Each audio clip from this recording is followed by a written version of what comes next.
Think एक scene था जहाँ पे मैं कॉप का किरदार प्ले कर रही हूँ, रिया।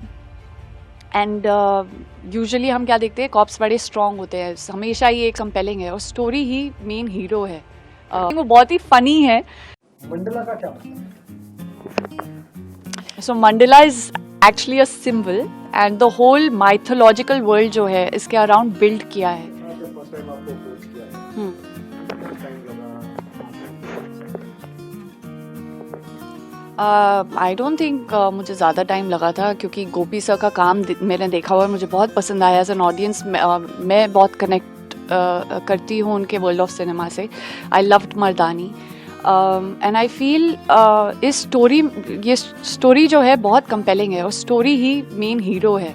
और हर कैरेक्टर को बहुत ही इंट्रिकेटली लिखा गया है, बहुत ही फाइन डिटेलिंग करी है और नया है, लेयर्ड है। काफ़ी बार होता है कि फिल्मों में क्योंकि 2-3 घंटे का वक्त होता है तो आपका जो कैरेक्टर आर्क है वो 2-3 घंटे में इस्टेब्लिश करना पड़ता है। पर यहाँ पे क्या होता, this is my first time on OTT, तो मैंने देखा एंड बहुत ही अच्छा लगा कि हाउ आपका एक कैरेक्टर एपिसोड 1 से एपिसोड 6, 7, 8 तक लेयर पे लेयर आप ऐड कर सकते हैं। एक लाइक अ अनियन, जैसे उसको पील करते हैं उसकी लेयर्स, तो आप हर एपिसोड में audience will can see the nuances and can see different shades and different layers to the same character. तो आई थिंक वो स्कोप मिल जाता है। तो दैट वाज वेरी एक्साइटिंग। आपका डेब्यू है किसी थ्रिलर प्रोजेक्ट में, तो क्या स्पेशल प्रिपरेशंस करनी पड़ी इसके लिए? एक्शन था इसमें, बहुत हाई ऑक्टेन एक्शन नहीं था, पर एक्शन मेरे लिए था। एक्शन रियलिस्टिक दिखाया गया है, पर उसके लिए भी काफ़ी ट्रेनिंग करनी पड़ी टू मेक इट बिलीवेबल। वो था। फिर जो रिया कैरेक्टर मैं प्ले कर रही हूँ, उसकी बॉडी लैंग्वेज, उसकी सोच, उसके जो डिलेमाज हैं, इन सब पे काम करना। तो आई थिंक मैं, गोपी सर, मनन, हम लोगों ने काफ़ी मेहनत करी एंड सोचा कि इस कैरेक्टर को किस shape, like how do we mould her, कैसा बनाएं। तो आई थिंक वो प्रोसेस बहुत ही इंटरेस्टिंग होता है, बट शुरू में you have hiccups, your understanding कि ये कहाँ लेकर जा रहा है इस कैरेक्टर को। हम एपिसोड 1 से 8 में क्या ऐसा दें कि दैट इट स्टेज कंसिस्टेंट। तो एक मूवी में काम करने में और एक वेब सीरीज जो कि एक लॉन्ग फॉर्मेट प्रोजेक्ट होता है, इसमें क्या डिफरेंस होगा? आई लव फिल्म्स ऑल्सो, मुझे मूवीज़ में काम करना बहुत पसंद है। आपको एक 2-3 घंटे में आपको अपनी पूरी कहानी बतानी है और हर कैरेक्टर को इस्टेब्लिश करना है। वहाँ के जो इमोशनल पीक्स होते हैं वो बहुत जल्दी आते हैं और everything is very concised. Show में मुझे लगता है धीरे धीरे आप एक अनरावल करते हो कैरेक्टर को, तो वो इंटरेस्टिंग है, अलग तरह का है। आप उसको ज़्यादा नुआंस्ड कर सकते हो क्योंकि आपके पास उतना टाइम है। वो जो स्लो पेस होता है, आप slowly, it's like a slow burn. तो अगर मैं फिल्मों को बोलूँगी, it's like films are like a sprint, OTT is like a marathon, कि आप भाग रहे हो, लंबा भाग रहे हो, पर स्प्रिंट नहीं है। So that's the difference that I feel.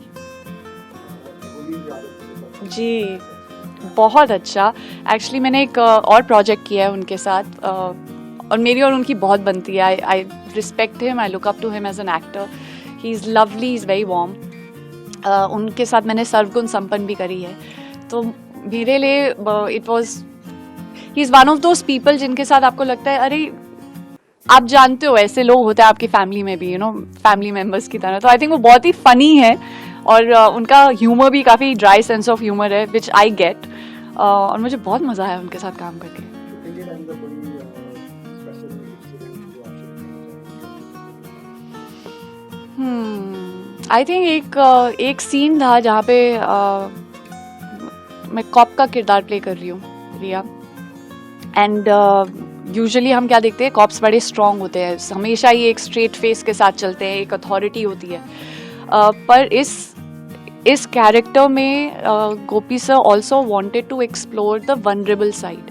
तो एक सीन है जहाँ पे वो ब्रेक डाउन होता है उसका, वो रोती है, नॉट क्योंकि वो वीक फील कर रही है, बट वो होता है ना, कभी कभी हम वो एक वेट उठाकर चलते हैं अपने सीने पे, So just and she's somebody who's carrying that weight for a very long time. So I think that relief वाली वो जो feeling होती है, that scene हमने एक या दो मैक्स टेक में शूट किया था and it really felt very real.